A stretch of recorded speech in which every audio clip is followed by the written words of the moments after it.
ചൊരിയാതിരിക്കുവാൻ എന്നും എന്നിൽ ദയ ചൊരിയണമേ.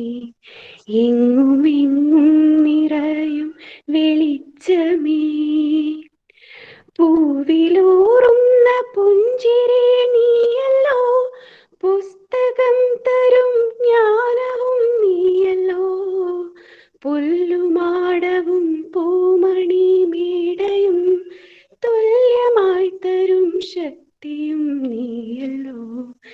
എങ്ങും എങ്ങും നിറയും വെളിച്ചമേ. Thank you, Anjali. That is part of the beauty of literature.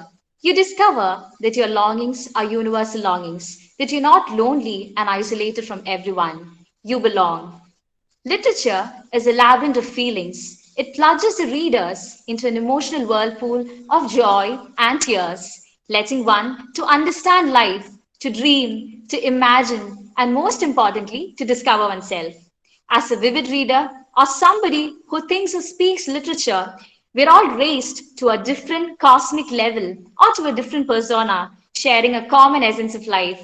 And knowingly or unknowingly, we all help each other to bring the humanity together.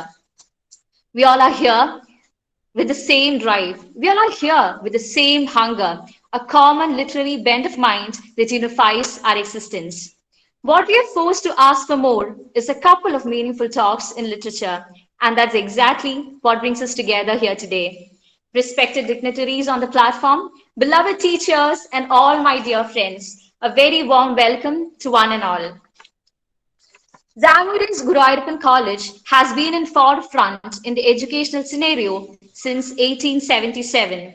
With lots of cultural and historical profundity, it has been playing an eminent role in imparting quality education for generations of students. The English department of Zamorin's Guruvayurappan College, established in 1972, always twins up with the same vibrations as that of the college, providing the students with effective learning environments, letting them to explore various arenas of literature and molding them into individuals with perception and critical thinking. And today, we're all gathered here to be part of a webinar series called the LITmus Talks, conducted by the Department of English in association with the Internal Quality Assurance Cell of the college. LITmus Talks is a new initiative by the English Department of Zamorin's College. We are honored today to have noted critic and writer Sri Sajai KV, who have graciously accepted our invitation to be part of the webinar series as a resource person for the inaugural talk on the topic Reflections on Literature. We are so happy to have you, sir. Moving forward, I now look forward to the most positive and encouraging person, a teacher who finds it apt to address us as her friends, the one who excels as the greatest support system we could ever ask for. Yes, now it's my pleasure to invite Dr. Rekha K, the head of the department, to deliver the welcome speech. Over to you, ma'am. Thank you. Thank you for those good words. Good morning and welcome one and all for the first of the series of LITmus Talks, hosted in association with IQAC, without whose support and encouragement this enterprise would have been next to impossible. I welcome this colorful dawn of learning on the department, because it is colorful because it is part of a series, a webinar series, and also colorful because we have with us Sajai sir, who of the Department of English of Government College, Madapalli. This is a formal gathering, but I would like to say that Sajai sir is personally known to me. He works in my neighborhood. He is staying in my neighborhood, so I have had the opportunity of visiting his family. And of course, this dawn, when I say, I am reminded of the dawns that I meet Sajai sir along with his wife having his morning walk. And I would be rushing like a mad woman to catch my train to Calicut, and sir and his wife would be quite relaxed and were having their morning walk. They would be taking photos of all the small insects, flowers, a very wonderful sight. And I'm really happy to have Sajai sir with us to have for this his very informative, enlightening talk, which our students and all the guests would are going to enjoy in this gathering. And I welcome our dear principal, who was part of the department and who's part of the department, the spine and the brain of the department till she was in the department as the head of the department. And I invite her and welcome her, and she's here to preside over the function. And I also thank all those, welcome all those guests of the faculty of different colleges, the students of different colleges, and I also welcome, as a formality only, all my colleagues and our dear students who have made this gathering and a function possible. Welcome one and all to this function. Thank you. Thank you so much, Rekha ma'am.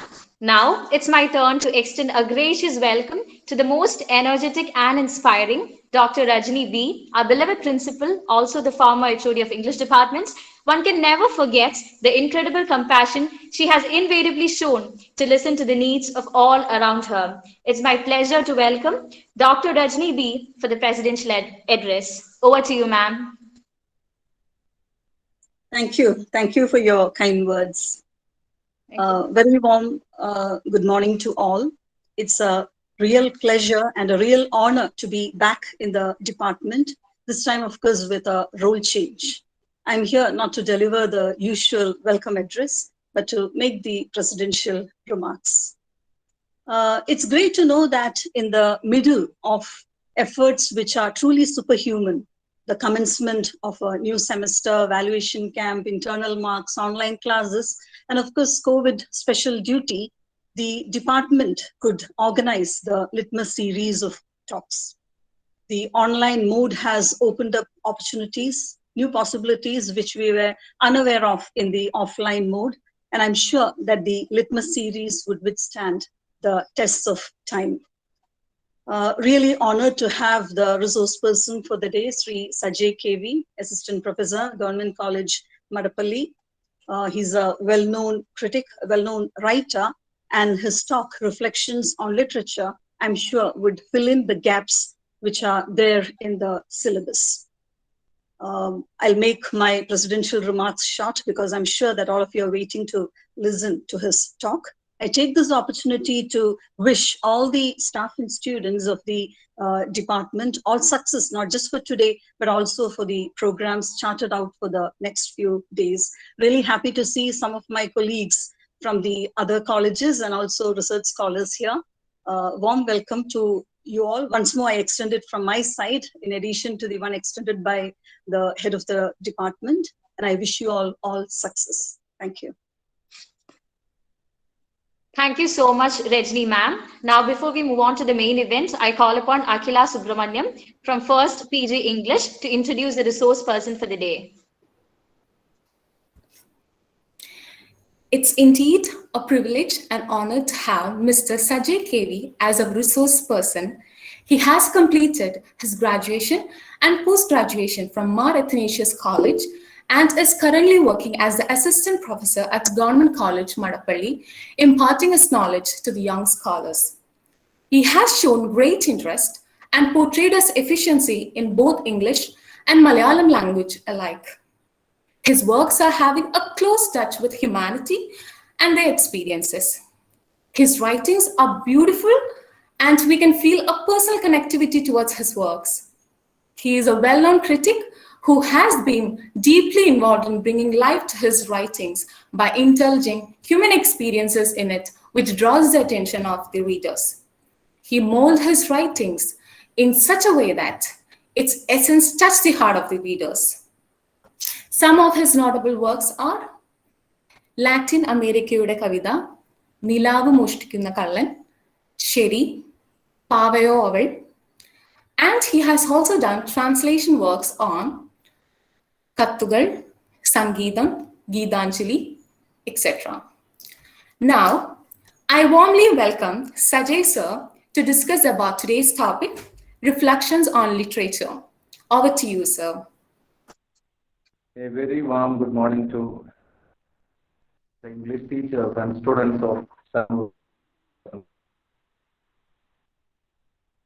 Amidst the encircling gloom of Corona, COVID-19 and such other things, we are meeting here on this platform for discussing literature. In fact, it's a great relief to discuss literature, to be with literature, to be in the world of letters amidst such circumstances, because it is the only relief that we get in a world of such unprecedented and unprecedented difficulties. So once again, we are together in the realm of literature, discussing poetry and such other forms of Google platform. We are meeting in a meeting through a platform. We feel a kind of nearness, a kind of emotional nearness and proximity. It's a kind of virtual nearness. Okay. And what it provides is such a kind of emotional nearness and proximity through the world of letters. Even though we are sitting miles apart, at present moment we feel a kind of emotional proximity, and such a proximity, such a nearness can be provided only by literature, by sharing common human feelings, human emotions, human sentiments. While reading a poem, while going through a piece of prose writing, we feel a kind of emotional bond between the writer, his feelings, his ideas, and ourselves. And such a brotherhood, such an emotional brotherhood is what literature, especially poetry, aims at. I hope that this talk, which you call the LITmus series of lectures, the first one, inaugural talk, will come one. I want this communication, this communicative platform to be an interactive one. I expect your responses. I welcome your responses and opinions. So, first of all, let me thank the one who has named the series of lectures as the LITmus talks. I think that it's a very poetic title, a very lyrical, very apt, very appropriate, very beautiful title indeed. Because all science students know, the litmus is a piece of paper that changes its color when it comes in touch with a substance that is either acidic or alkaline. It changes its color from red to blue or blue to red. It has something to do with literature. By being a student of literature, you are supposed to undergo such a change of attitude. While coming in touch with literature, you are supposed to undergo such a change of color in your attitude towards literature, towards life itself. Otherwise, that you are in studying literature is futile. You are supposed to undergo such a drastic change, a color change, kind of a change in your attitude, very personality, by being a student of literature. Therefore, the LITmus series of lectures is a very apt name which can be given to a series of talks on literature, which aims at such a change of color, such an aesthetic change, such a drastic change, which we can call a sea change. Literature is intended for effecting such a drastic change or total change or sea change in your attitude towards language, literature, and human life itself. In order to begin this talk with a piece of poetry, let me cite a poem by a very famous Polish poet. His name is Dante. Some of you might have heard of that poet. He's equally Gustavo Simboska, the Nobel laureate who had died in 2013. The title of the poem is Conversation. A conversation among four persons, four different persons, four people having different attitudes, different persons. The poem reads like this. The poem under the title Conversation reads like this. Four talked about the pine tree. I think I am audible. Okay, you can hear me. Can you hear me? Yes, sir. You can proceed. Yes, sir. Okay. The poem begins like this. Four talked about the pine tree. Four people are talking about, conversing about the pine tree, about a tree, the pine tree. One defined it by genus, species, and variety. A person who had some knowledge in botany, he gave all the botanical details of the tree, of the pine tree, by giving its genus, species, and variety. He may be a botanist, and therefore he gave all the botanical details with regard to the pine tree, its genus, species, and variety. One assessed its disadvantages for the timber industry. Okay, the second one may be a businessman who had some interest in the timber industry, and therefore he suggested its disadvantages for the timber industry. One quoted poems about pine trees in many languages. He is an avid reader. He is interested in poetry. He is a great reader. He is supposed to be a great reader, interested in poetry, and therefore he wrote poems from various languages on the pine tree. One took roots. Okay, we are coming to the last one, the fourth one involved in the conversation. One took roots, stretched out branches, and wrestled. Okay, the last one took roots like a tree, stretched out branches, and wrestled in the wind. Okay, how do you interpret this poem? How do you comprehend this poem? And with whom do you identify among the four in this poem? I want your answer, your sincere, earnest, genuine answer for this question, without which we cannot proceed, I think. Four people are involved in a talk, a conversation, and they are discussing about the pine tree. Okay, and the first one defined it with its genus, species, and such other things. The second one talked about its suitability for the timber industry, and the third one cited quoted poems on the pine tree from various languages. And the fourth one didn't say anything, but instead he took roots, stretched out branches, and wrestled in the winds. With whom among these four you can identify yourself with? Suppose that you were there and you are participating in that conversation.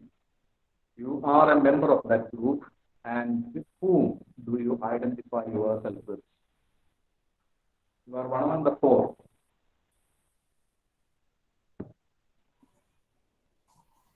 And with whom do you identify yourself? Four people are just talking about the pine tree.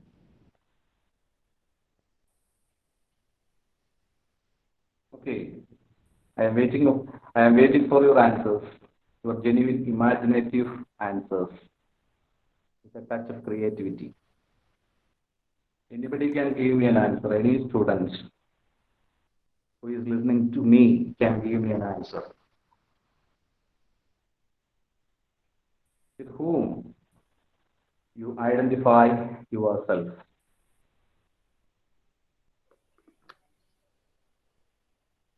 These four persons, represent a particular attitude towards the world, towards human life, towards literature itself. then whose attitude is the most favorable? With whom do you identify yourself?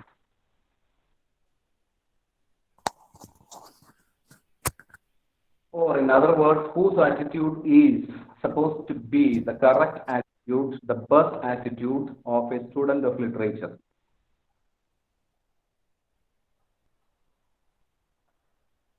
I think that you have understood the content of the poem. Okay. What it is being said in the poem is quite clear by now. I have repeated it many times, and therefore I think that the theme of the poem, the content of the poem is very clear by now. Okay. Then with whom do you identify yourself while going through the poem, while listening to the poem? With whom did you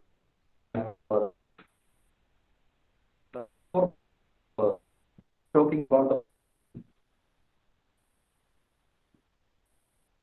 Hello, sir. Sir, sorry to interrupt you. Your voice is breaking. Hello? yeah, can you hear me audible? Am I audible? Am I, can you hear me? Sir, your voice Can is you hear? breaking, sir. Okay, so we were talking about a poem by Dan Pages by the title Conversation. Four people are talking about the pine tree, and one talked about its genus, species, and such other things. The second one talked about its disadvantages for the timber industry. The third one cited poems about the pine tree from various languages, and the fourth one, without saying anything, took roots, stretched out branches, and rose in winds. And now I am asking, who did you identify yourself? Among the four, with whom did you identify yourself? Okay. If you tell me, please give me an answer.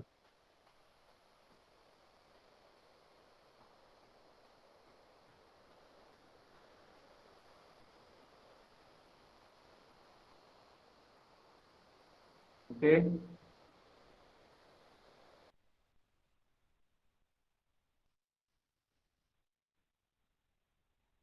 Can you hear me? Yes, sir. Yes, sir. Then give me an answer. Give me an answer, an excellent or spontaneous answer. With whom do you identify yourself among these four mentioned in the poem by Dan Pages? At least one response. I expect one response, at least one response from you, in order to proceed with our ideas, reflections on literature and poetry.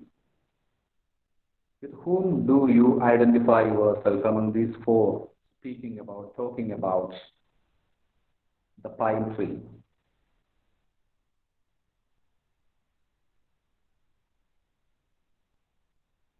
Okay, as nobody responds, I will give you an answer. I would like to Sir, give you can an you please answer. repeat the options? There are four people talking about the pine tree. Name the species and such other things. The second one talked about its disadvantages for the timber industry. The third one cited poems on the pine tree, and the fourth one became the tree itself. Okay, and my question is, with whom do you identify yourself among the four? Sir, the tree itself. Why? Why?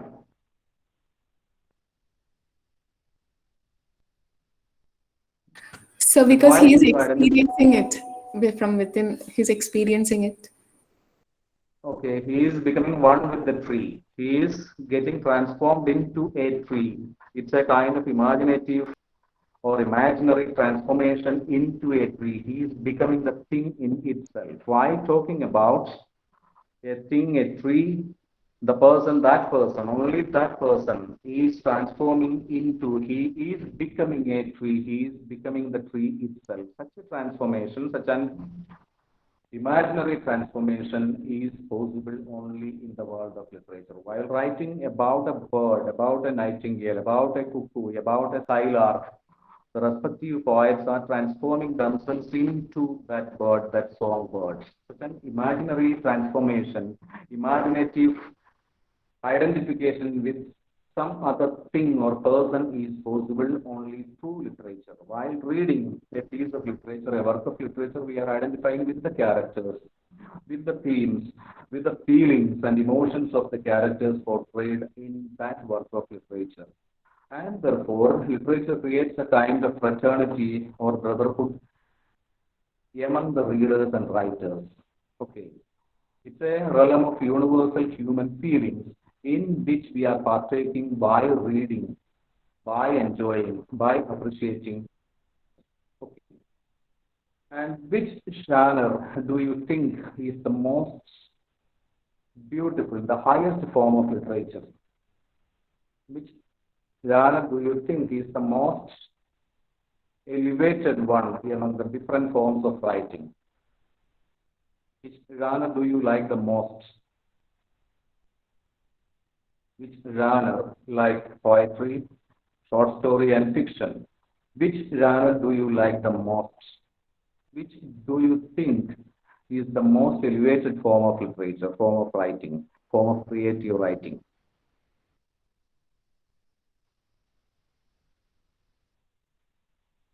Okay, without waiting for your answer, I will give you an answer. It is poetry. It is nothing other than poetry. Poetry is the most beautiful, the most elevated, the noblest form of literature. Because in poetry, what we are reading and appreciating is not the content, but the language itself.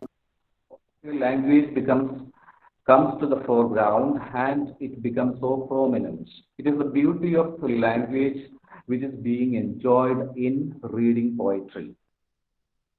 So poetry is the presenting an idea or feeling in a most beautiful language, in a most impressive language, in a most beautiful and lyrical form. According to one among the various definitions of poetry, one has defined poetry as the shape of feeling. The poetic language can be defined as the shape of feeling. So poetry is the shape taken by human feelings. And poetic language is meant for giving shape to a concrete and palpable shape for human feelings. Here, the topic given to me is reflections of literature. As we all know, the word reflection has two meanings. The primary meaning of the word is the created by mirror. Okay, reflection of the image, the mirror image produced by something. That also is reflection. Now we are reflecting on literature. We are thinking seriously about, intensely about literature. That too can be named as reflection. But the primary meaning of the word is that reflection is a kind of mirror image, mirroring something. And literature also is a kind of mirroring activity. It mirrors human feelings, human life in its totality. In all its variety, human experiences are reflected through language in literature, especially in poetry, and therefore poetry can be taken as a mirror held up to human emotions, human life. So literature itself is a mirror. There are so many poems, famous poems written on mirrors and reflections. And you might have heard of the Argentinian poet Jorge Luis Borges. Borges has written a very beautiful poem on the theme of a mirror. Okay, there are so many poems, more than one poem written by Borges on the theme of reflections and mirrors. And I will read out a few lines from one among the mirrors of Borges. It reads like this. That is, you ghostly thing that dares to multiply the sum of everything.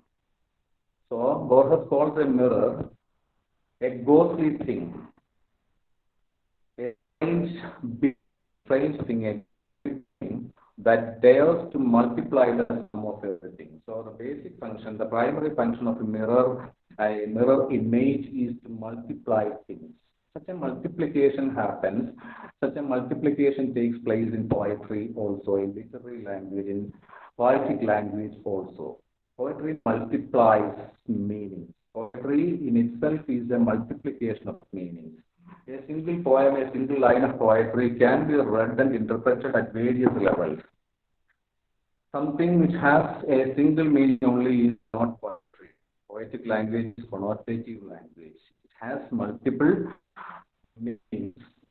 And it can be at the same time interpreted at multiple levels. This multiplication of meanings takes place in literature, in poetry, and it is the only place in which meaning multiplies.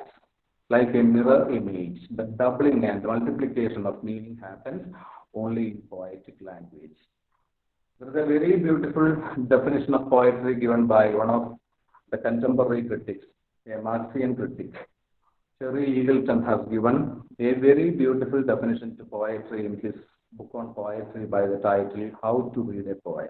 The very title of the book is very interesting, How to Read a Poem. He teaches us how to read a poem, how to approach a poem, how to enter into a poem and make meaning out of a text as a poem. And in that beautiful little book written by Terry Eagleton, he says that he defines poetry as freed from somebody, a word, a meaning that is freed from the loveless marriage with a single meaning. Now it is playing its waxing promiscuous with unattached signifiers. I will repeat it once again.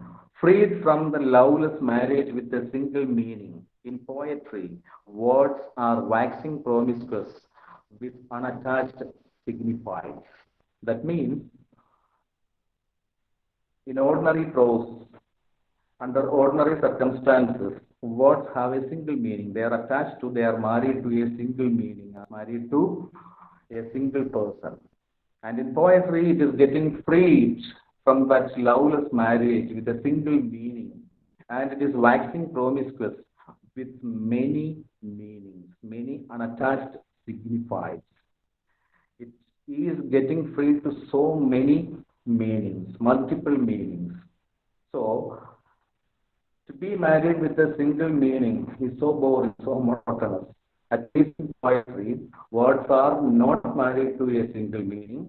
They are attached to so many unattached signifiers. They can assume so many layers of meaning, levels of meaning, and therefore, they are in the company, words are in the company of so many meanings.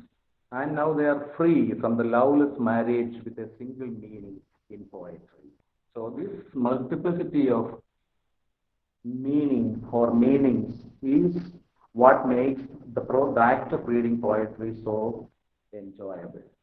While reading poetry, we are going through the multiplicity of meanings. We can interpret a poem variously according to our taste and attitude. We can read the single poem variously. That is the possibility provided by poetry and poetic language. For example, let me cite another poem, a beautiful poem, not so famous, but so beautiful. I think it's a poem written by an Irish poet by the name Sheila Whitfield. As a poem, most famous poem, WBA. Sheila, and who and she poem is a very interesting poem. The title of the poem is Winter. And under this title she writes, the tree still bends over the lake. And I recollect it had 1,000. Okay, poem is like the tree still bends over the lake, and I recollect our love which had 1,000 leaves. Do you get it? Do you get it? Short poem, Sir, can you it please contains just 3 lines. Do you get it? I will repeat it once. Sir, can you please The tree repeat? still bends over the lake. Okay, the tree still bends over the lake and cloud 1,000 leaves.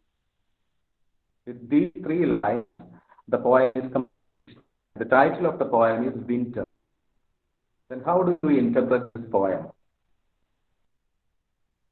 Very short poem that contains just 3 lines.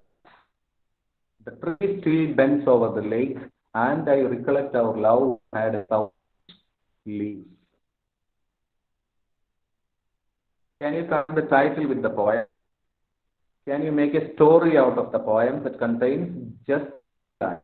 In just 3 lines, the poet is giving us a long story that contains an element of love. And how do you interpret this poem? The simple, imagist poem written in just 3 lines. The tree still bends over 1,000 leaves.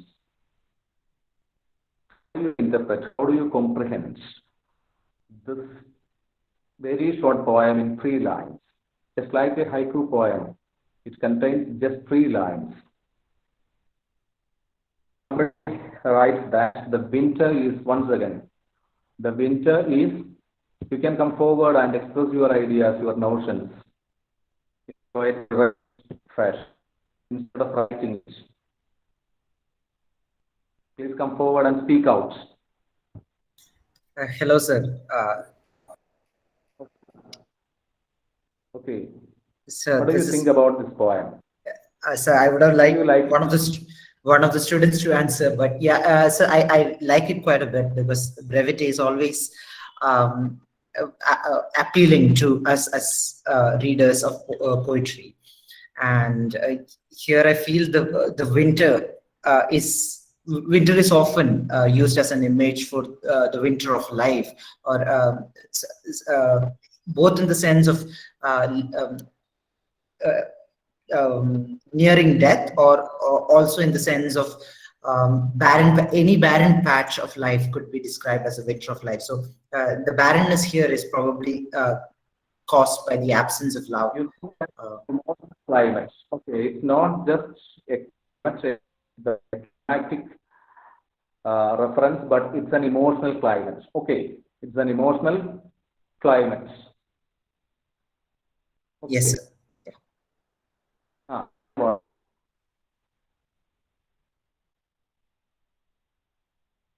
okay. The point is about a particular emotion. So, pardon, sir, your voice is breaking.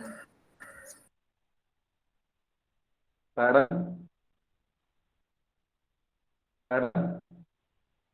I can hear you. So, your voice is breaking, Okay, sir. okay, I am trying my level best in order to be audible. So please come forward and comment on this poem, Winter by Sajai. Somebody has already said that the title suggests a particular emotional climate. In addition to that, we get a very clear-cut picture, an image, a concrete image, a visual image, in which a tree is bending over a lake. And in the very next line, the poet says that I recollect, by marking a very abrupt shift. The poet in the very next line says that I recollect our love which had 1,000 leaves. Then, how could we connect these two parts of the same poem? How could we connect the first line with the subsequent 2 lines? The tree still bends over the lake, and I recollect our love which had 1,000 leaves.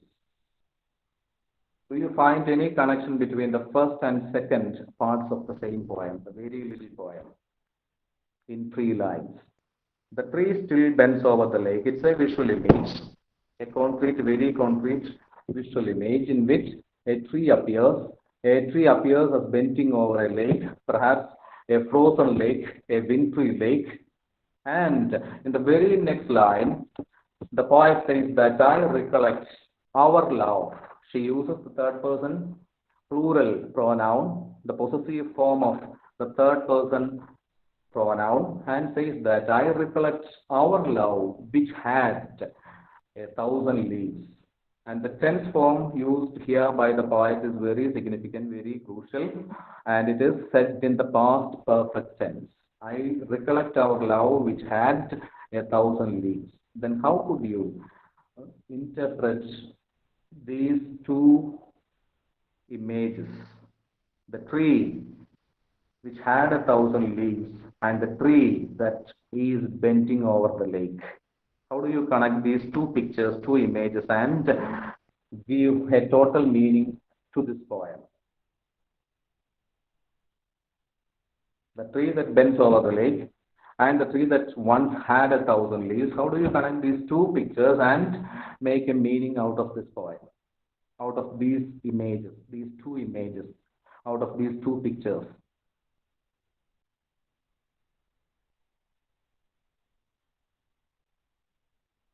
Okay. If you hear me, if you are listening to me, please give me an answer. Without any delay. Answer if you can hear me, if you can still hear me.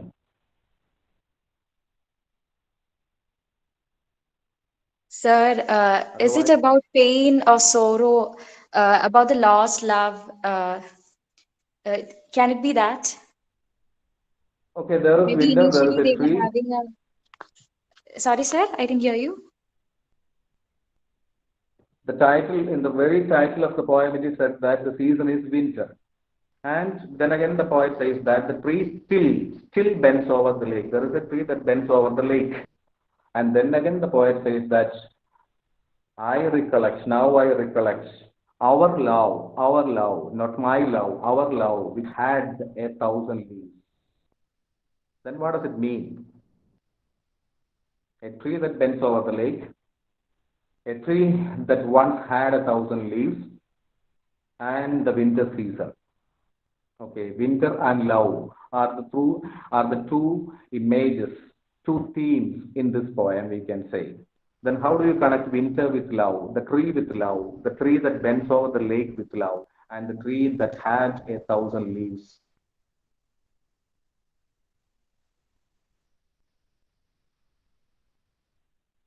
Okay, come on with your own interpretations. Come on with your own readings on the poem. It's a very interesting piece of writing, I think. Very interesting piece of poem, dense with meaning. Very suggestive. In a very few words, the poet is trying to convey so many ideas and feelings.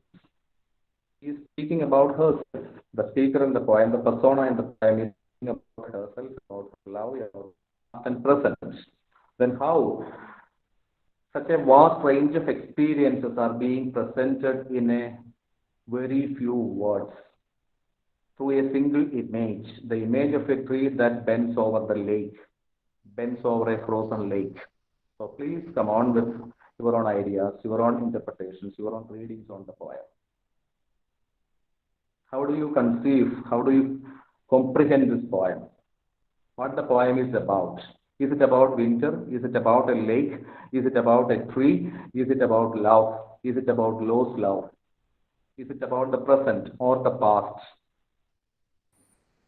So he is not getting over from his love, his memories.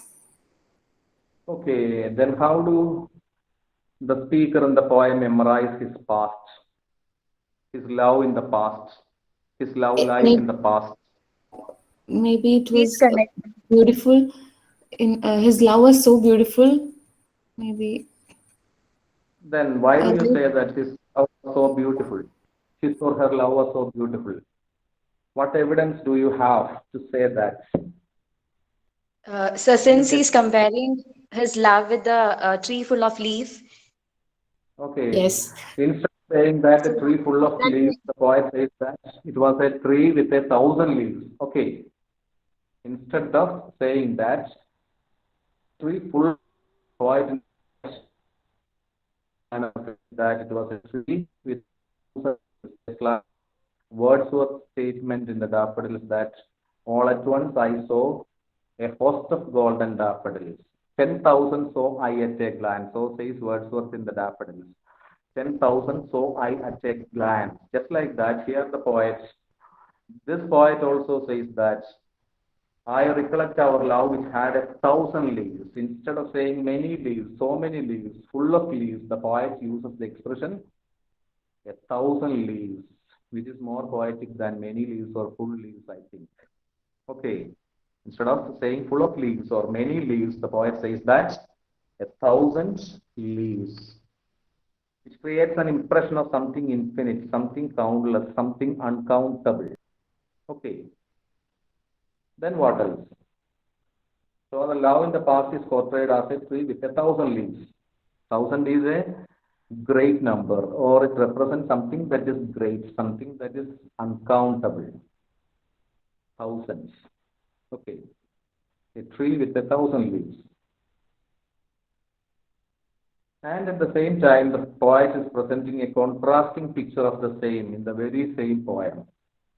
What is that? On the one side, there is a tree with 1,000 leaves. It belongs to the past. It is said in the past perfect tense. Our love which had 1,000 leaves. Its present status. What is the present status of the tree that had 1,000 leaves? Once it had 1,000 leaves, then how does it appear at present?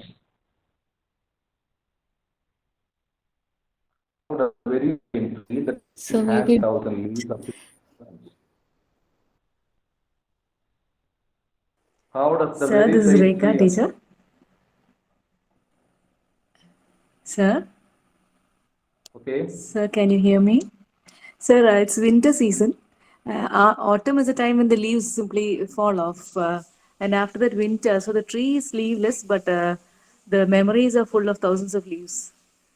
I'm just Okay. trying That to. lies exactly there. Thank you, teacher. The contrast in the poem lies exactly the tree which had 1,000 leaves with that tree which stands here at present in front of us with bare branches. The tree has lost almost all its leaves and now it stands with bare branches. The tree still bends over the lake with bare branches because it is the winter season as it is suggested in the very title of the poem. So the title, the single word, has a great many things to do with the content and meaning of the poem.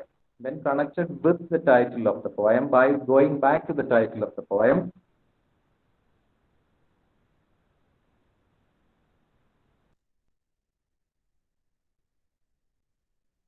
the winter season, we could know that now the tree stands with bare branches, but once it had 1,000 leaves, like the love of the poet, love the speaker in the poem, once it had 1,000 leaves, but at present it has lost almost everything, almost every leaf, and now it stands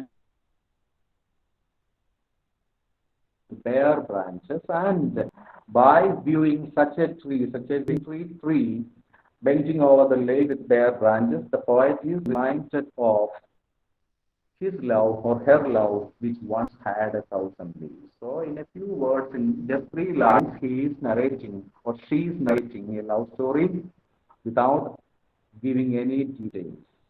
Okay. It is how an imagist poem was. Through a single image, through the single image of a tree with bare branches, naked branches, the poet is going back to her past in which she had a love which had 1,000 leaves. Okay, this is how poetry creates meaning, multiplies meaning, creates multiple meanings with a very few words. Through few words, very through a few lines, a few words, a poet could create a world of feelings, a world of emotions, a world of imagination. That is why we go through the same poem many times, again and again, in order to get deeper and deeper into the real meaning, the hidden meaning in that poem. Without wasting time, let me go through some other poems, at least some other lines of poetry, which may be of great interest for a student of literature. There is a very interesting poem written by uh, an American poet, a great American poet, Wallace Stevens, by the title 13 Ways of Looking at a Blackbird. Have you read that poem? Have you ever read that poem? 13 Ways of Looking at a Blackbird is the title of the poem. Ways of looking at a blackbird. And the poem contains 13 parts, 13 sections, in which through which the poet is presenting 13 different views or visions of the same bird. The poem contains 13 fragments, 13 pieces, 13 sections, which somehow is connected with the blackbird, and the title of the poem is 13 Ways of Looking at a Blackbird. And towards the end of the poem, all the afternoon was evening. All the afternoon was evening.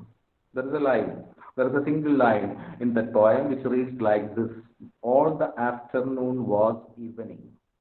All the afternoon was evening. What does it mean? All the afternoon was evening. All the afternoon was evening. How can the afternoon be evening? How can all the afternoon be evening? Wallace Stevens, in his poem 13 Ways of Looking at a Blackbird, says that all the afternoon was evening. How do you interpret this single line of poetry?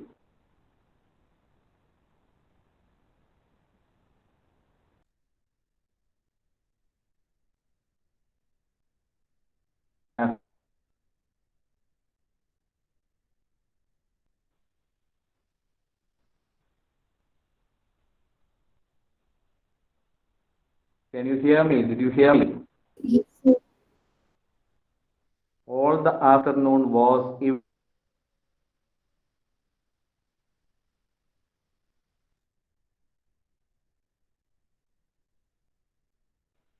Then how can you interpret how can all the afternoon be evening?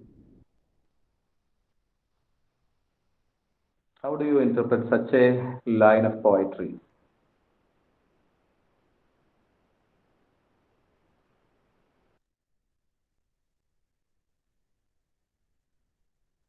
Is what Wallace Stevens. All the afternoon was evening. All the afternoon was evening. What does it mean?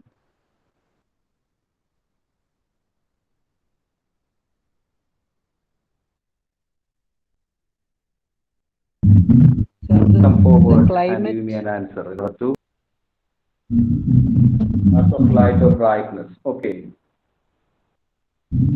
Somebody says that it indicates the lack of light, the dimness expressed by the poet as all the afternoon was evening. The way poets are expressing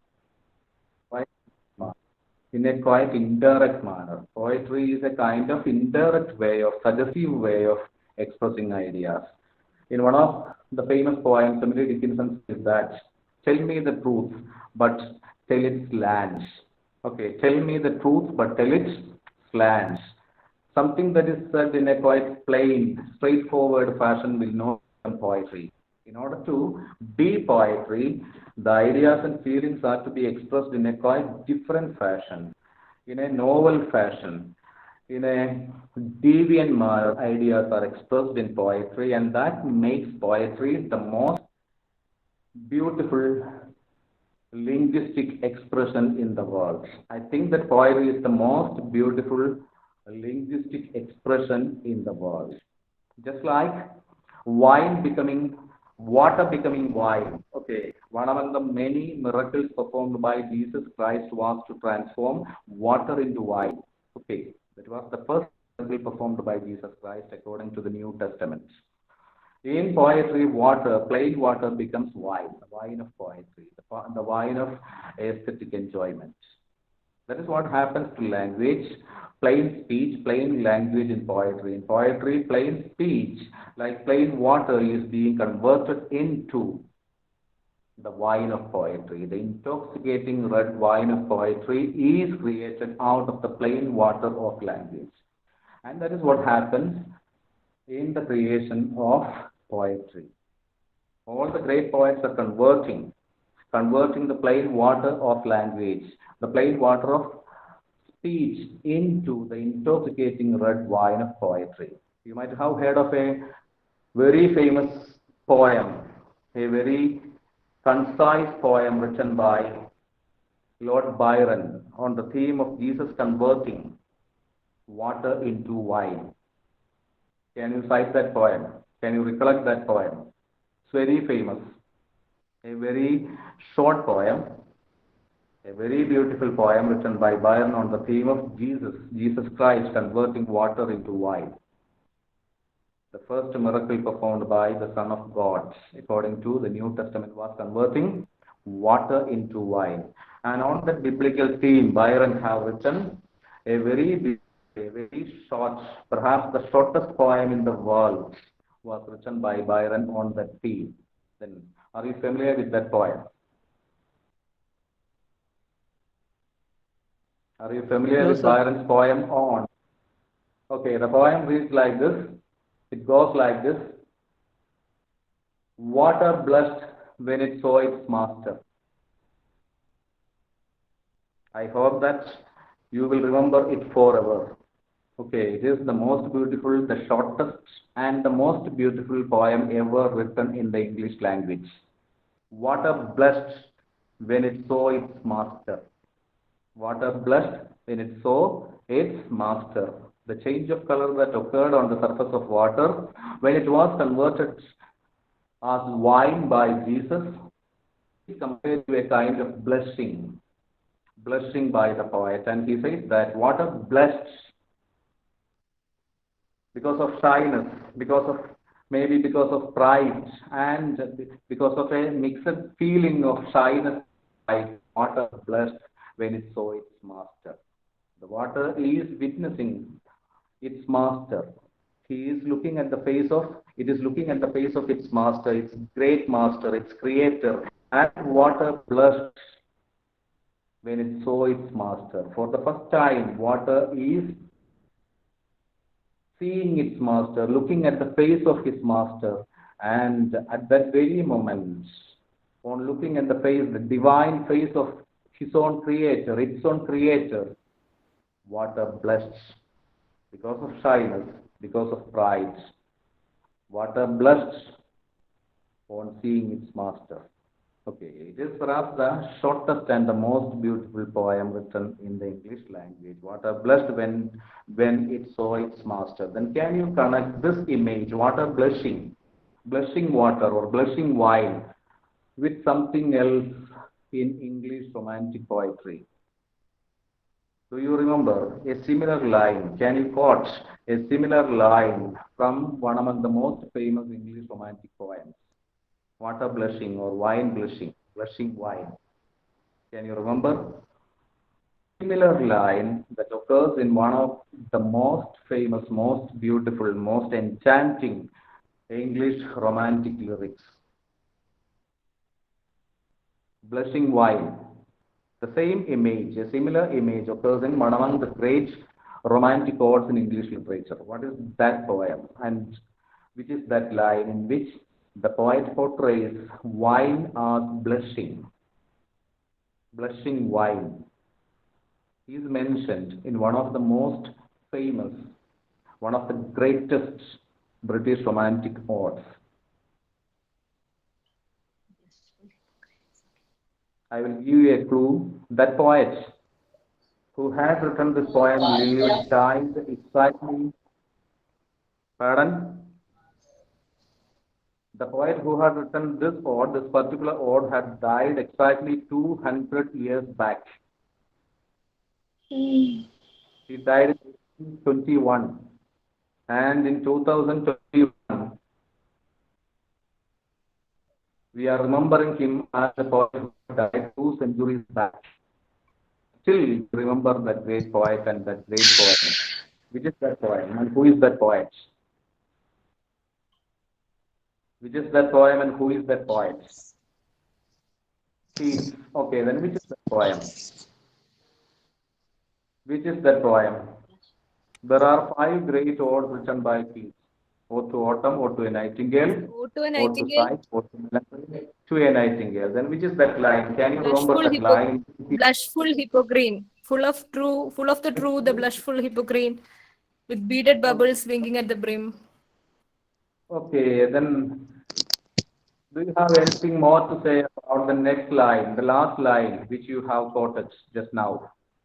With beaded bubbles bringing at the Purple stained mouth. okay, purple stained mouth. Okay, with blush hippocrene, with beaded bubbles winking at the brim, with purple stained mouth. Okay, then what And is hippocrene? to leave the world unseen. Okay, we are speaking about just about the wine. Okay, the portrayal of the blushful hippocrene as is given as it is given in that ode, in that famous ode by John Keats. And Keats calls it blushful hippocrene. Is hippocrene a synonym of wine? How do Keats connect hippocrene with wine? It's not a synonym of wine. Then why did Keats use such a word instead of wine? Instead of calling it wine, instead of calling wine, he uses another word, a strange word, an unfamiliar word, hippocrene. Then what is hippocrene? What connection has hippocrene with wine, the blushing wine, about which Keats is speaking? While speaking about wine, Keats uses the word hippocrene instead of wine. Then what connection is there between hippocrene and wine? What is hippocrene? What exactly is hippocrene? I think it's a mythological reference. Greek Then what is it? mythology, fountain What is of the it? muses. Okay, fountain of the muses, and it is supposed to be a source of inspiration for the poets. Okay, it's a fountain that gives, that works, that functions as a source of inspiration for the poets. It's a Yes. fountain. Fountain is something that comes forth with a vehement force, and therefore it represents poetic inspiration. And it is said in the Greek mythology that the fountain was created by the stamping of the hooves of a winged horse called Pegasus. You might have heard of that mythical horse, winged horse, whose name is Pegasus. Yes. Okay. And it is said that such a fountain emerged from the place where it stamped with its hooves. Okay. Once Pegasus, the winged horse, stamped at a particular place with its hooves, and from that place there emerged a fountain, a mystical fountain, a marvelous fountain with the power to inspire the poets, and that fountain is known as Hippocrene. Okay, so see how so many things representing poetic inspiration are put together in a single myth, in a single context in mythology. A horse with wings, a winged horse, and that horse stands at a particular place on the Mount Helicon, from where there emerges a fountain, fountain, and is a source of poetic inspiration. And here he says that why is it a source of poetic inspiration for he calls for that and works as a source of for some poets. at some time.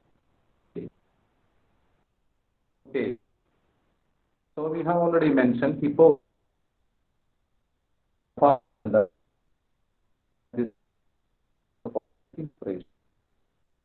It's a poem in English literature, an Irish poem by the most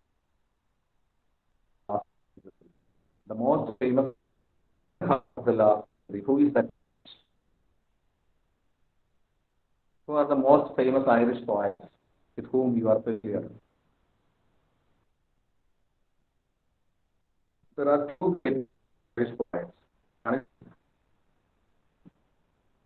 W.B. and the second one is the second who lived after W.B.S. is Seamus Heaney. And Seamus Heaney has written a famous, very beautiful poem by the title The Personal Pelican. The Personal, or the title of the poem by Seamus Heaney is he is writing about a boy who had the poet is speaking about his he has in why a look into the well. What is the purpose of looking into a well? Why do a boy or a child look into the well? Once there was a child, a boy, who had the habit of looking into the well. Then why did a person or a boy or a child look into a well? What is the purpose of looking into a well? Why do we look into the well? What is the purpose? What is the motive? What is the urge behind looking into a well? To see one's own reflection. To see one's So own reflections. The kind of reflection. It's a kind of reflection. And it's a reflection of oneself, one's own face, one's own image. In order to find an image of oneself, one is looking into the sacred well of poetry. Okay. And towards the end of the poem, Seamus Heaney says that I rhyme to see myself. The spelling of the word is R-H-Y-M-E, rhyme. Rhyme is a word that is closely connected to poetry. So rhyme. To rhyme is to rhyme. What is the meaning of rhyme? To rhyme. Rhyme is used here as a verb. What is the meaning of rhyme?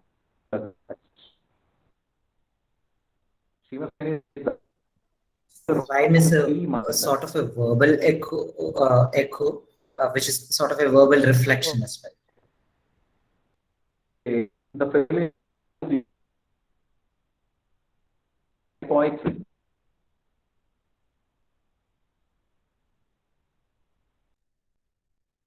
Okay.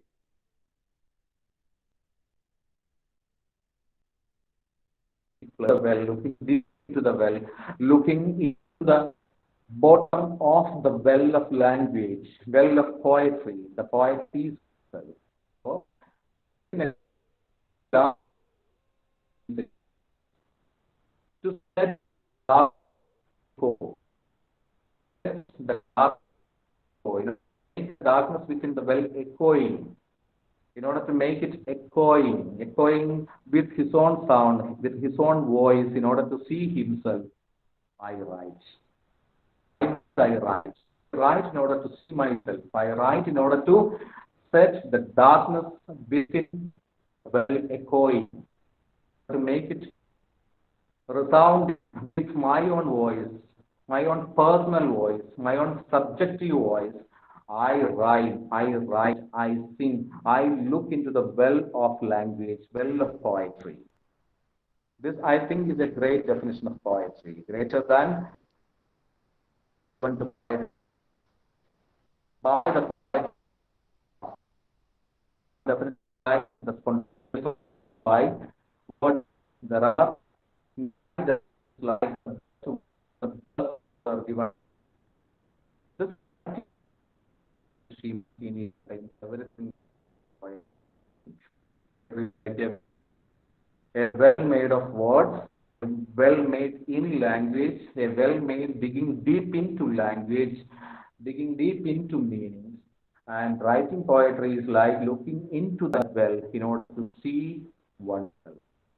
And reading poetry is also looking into that well in order to see oneself.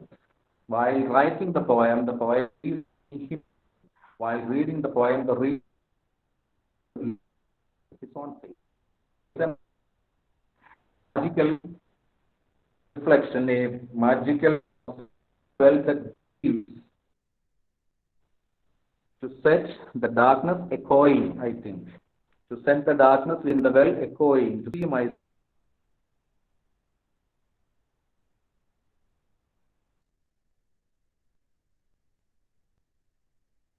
a different image.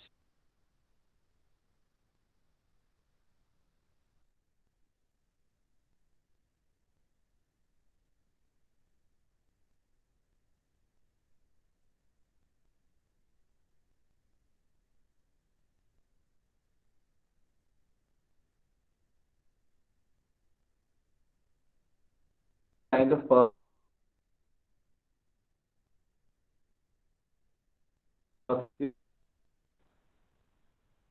is it clear? So a single poem means differently for different persons, different readers. You are looking into a well, you will see your own face. Another person is looking into the same well, he will see his own, her own face. Just like that, while reading a poem, a single poem, the same poem, each reader will get a different image, a different meaning. That is the wonder of poetry. I will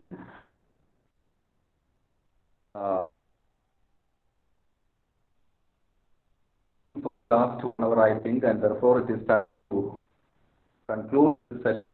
And therefore, by citing beautiful poets, English poets, I will put an end to my speech on poetry, my speech on reflections on poetry. So reflection is not just a reflection that we see in a mirror. Poetry itself is a mirror that reflects the inner reality of the reader, the inner realities of human life. So the poet whom I have mentioned just now is Konrad Eicher. Have you heard of Konrad?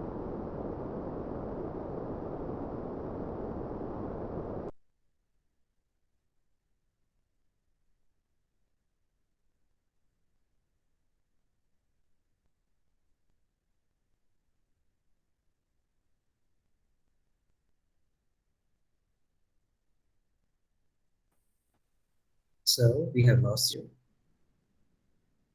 Sajai sir.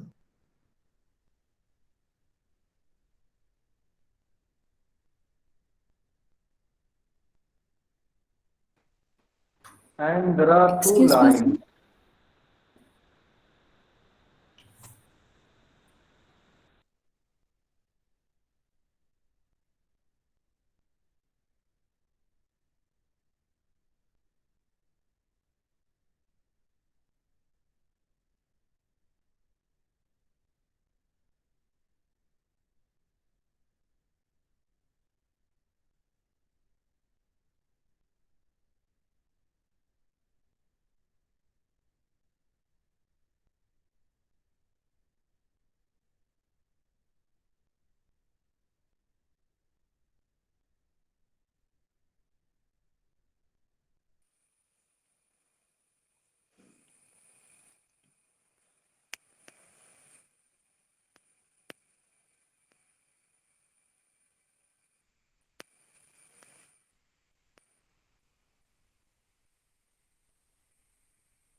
Sir, I think you are in mute mode. Okay, can you hear? Yes, sir, now it's clear.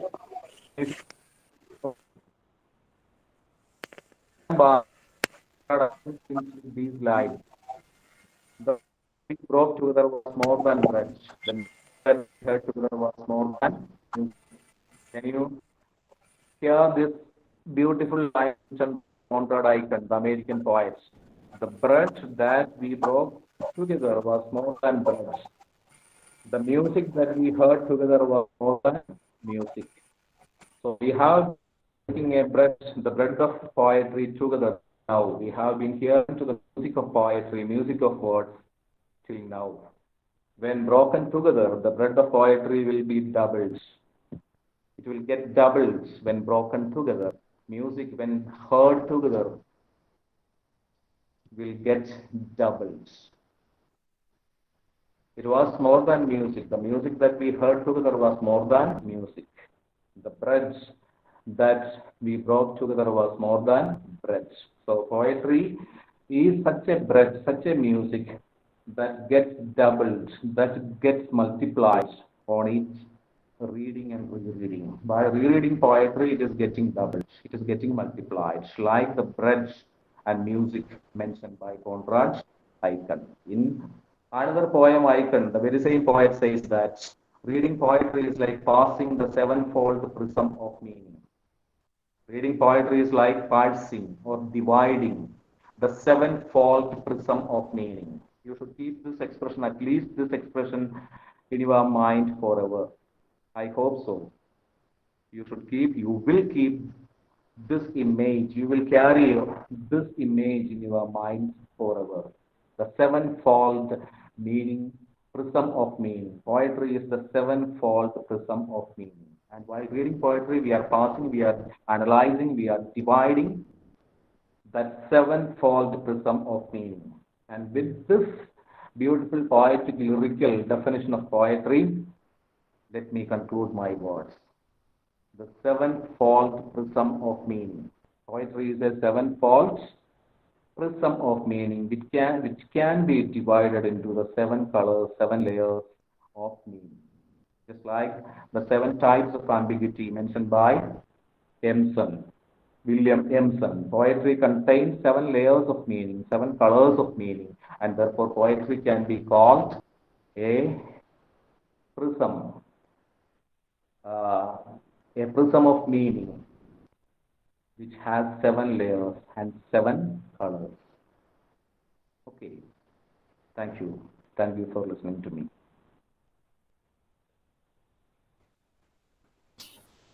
Thank you, sir. That was thought-provoking. Now let's move on to an interactive session. Okay. You can share your doubts, ideas, and suggestions by unmuting or by just simply typing your doubts in the chat box. If your doubts are in the chat box, I will help you to read it out, sir, and make sure your doubts are cleared. So friends, you can ask your doubts now. Ask your doubts. Instead of writing it, please ask your doubts. Please feel free to ask the doubts, please, friends.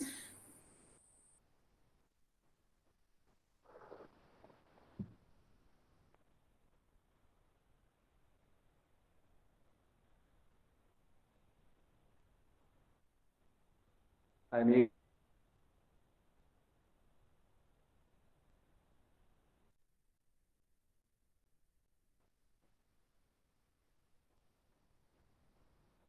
I don't know whether you have heard everything that I have spoken just now. Anyhow, I am waiting for your responses. Your questions, your doubts, your ideas. Sure. Okay. So thank you so much for touching upon some of the most iconic lines and thoughts in poetry. So, and thank you also for patiently repeating everything that we could not hear. We are very glad that you did that.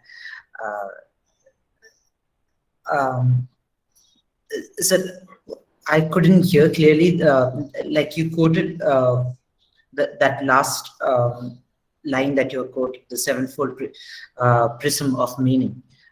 Poetry as a sevenfold prism of meaning. Who is it from, sir? Can you kindly clarify? Is it from Conrad Aiken?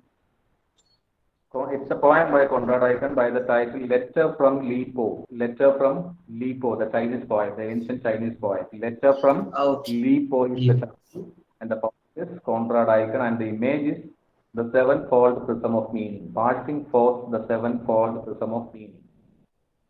Thank you so much, sir. Thank you. Okay, so poetry can be taken as a metaphor of poetry, the sevenfold prism of meaning, and we are parsing it. We are analyzing of meaning, the seven colors of meaning inherent within the sevenfold prism of meaning, which is poetry itself.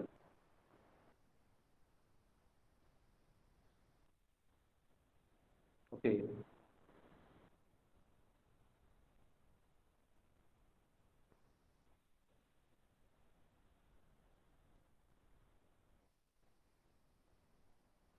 Any further doubts or any questions, please?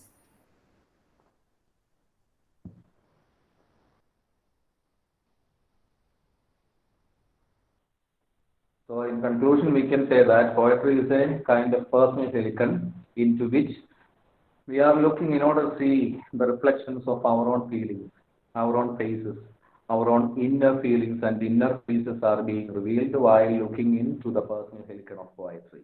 At the same time, it is the sevenfold meaning which can separated in seven colors and layers of meaning, colors of layers. But speech which and going deep into the earth is what makes reading poetry such a source of enjoyment, such an you are the more anything else you are supposed to be and should be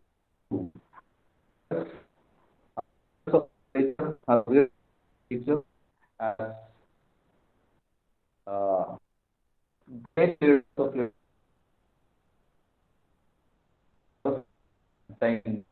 in poetry, while reading enough sense the deep meaning there. Why your husband will read a poem. So your voice is breaking, sir. Right readers of poetry by God. Voice is breaking, sir. So, do you hear me? Can you hear me?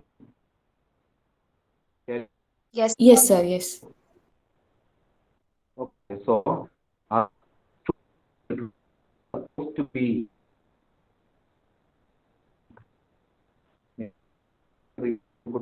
all the layers of meaning contained in a poem. So, we create in text. So, the greatest qualification of a literature student is ability to read text with all its different layers of. So, try great sensitive read all one.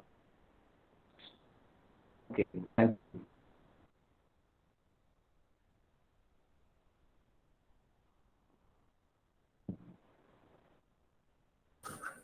Is there any further questions or inquiries? Even you can put your questions in your chat box.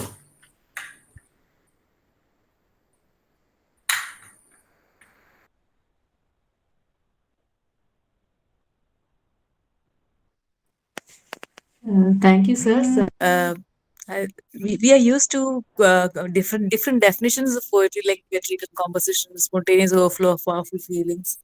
And also, your approach to poetry, the way you define poetry, is entirely new to me. By quoting lines from different poetry, different poets, you're trying to define poetry in an entirely new method, and that is really interesting and enlightening for me, sir. Thank you so very much for this talk. Thank you, teacher. Thank you.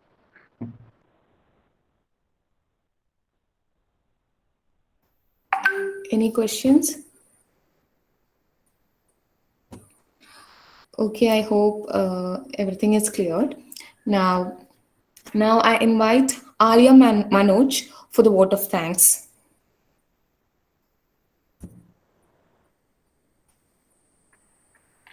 Here we had a webinar, LITmus Talks, which is a new initiative of our department in association with the Internal Quality Assurance Cell College, which conducts a series of lectures titled LITmus Talks. The talk we had is just the beginning of the series. Litmus paper changes its color depending on the solution it is put into. Literature is a litmus paper that can make us think and can change our lives. First and foremost, I extend a hearty vote of thanks to our chief guest, Sri Sajai KV, Assistant Professor, Government College, Vadapalli, who is a noted critic, writer, and orator, for sparing time from his busiest schedule to be the resource person for our inaugural talk on the topic Reflection on Literature. Thank you, sir, for giving us this opportunity to hear your insightful talk, like how literature can reflect our attitude, how can we connect everything to human emotions, and this will surely be going to encourage us in our future lives.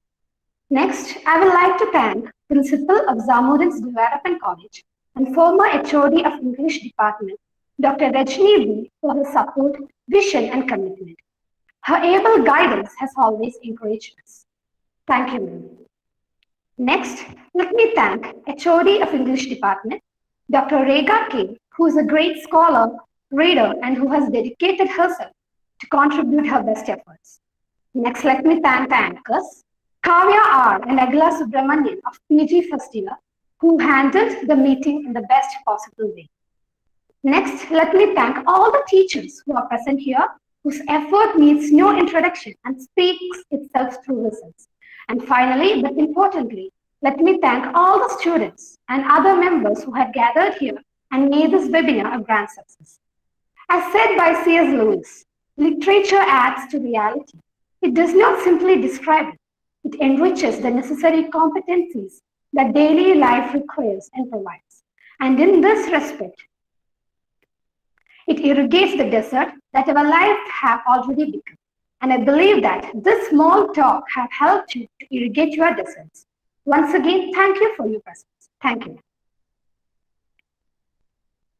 Thank you so much, Arya.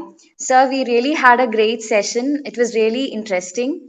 And with this, we come to the end of the webinar. Thank you so much, everyone. It was a pleasure having you all here. And have a great day, everyone.